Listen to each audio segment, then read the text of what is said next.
म्हसवड शहरातून एक धक्कादायक घटना समोर आली आहे। म्हसवड पोलीस ठाण्याच्या हद्दीत येणाऱ्या सागर बारमध्ये नगरपालिकेच्या सफाई कामगारावर हल्ला करण्यात आला आहे। याबाबत मिळालेल्या माहितीनुसार रोहित मनोज बारवसे वय 36 वर्षे, व्यवसाय नगरपालिका सफाई कामगार, राहणार क्रांतीसूर्य नगर म्हसवड हे सागर बारमध्ये उपस्थित होते। याचवेळी किशोर सत्यनारायण लोखंडे आणि सूरज महादेव लोखंडे दोघेही राहणार मल्हार नगर म्हसवड हे बारमध्ये आले। तू आमच्याकडे का बघतोस असे म्हणत दोघांनी फिर्यादीच्या अंगावर धाव घेत धक्काबुक्की सुरू केली।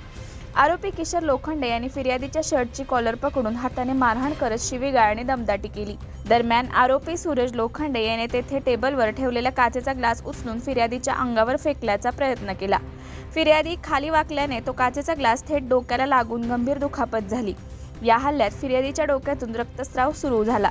जखमी अवस्थेत फिर्यादीला उपचारासाठी धन्वंतरी हॉस्पिटल डॉक्टर साबळे यांच्याकडे दाखल करण्यात आले। उपचारानंतर फिर्यादीने म्हसवड पोलीस ठाण्यात तक्रार दाखल केली। या प्रकरणी म्हसवड पोलीस ठाण्यात गुन्हा क्रमांक 10/2025 नुसार भारतीय न्याय संहितेच्या कलम 118 उपकलम 1 352 351 उपकलम 2 3 आणि 3 उपकलम 5 अन्वये गुन्हा दाखल करण्यात आला आहे। या घटनेचा तपास पोलीस अंमलदार NN पळे करत असून परिस्थिती सध्या नियंत्रणात असल्याची माहिती पोलिसांनी दिली आहे।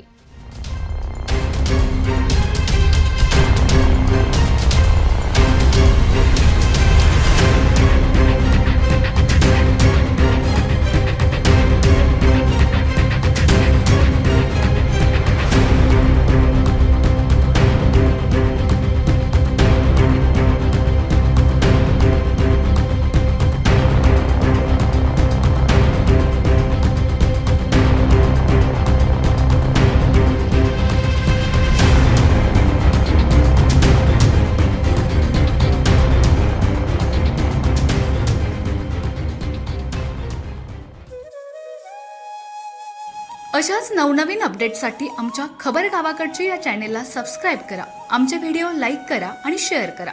धन्यवाद।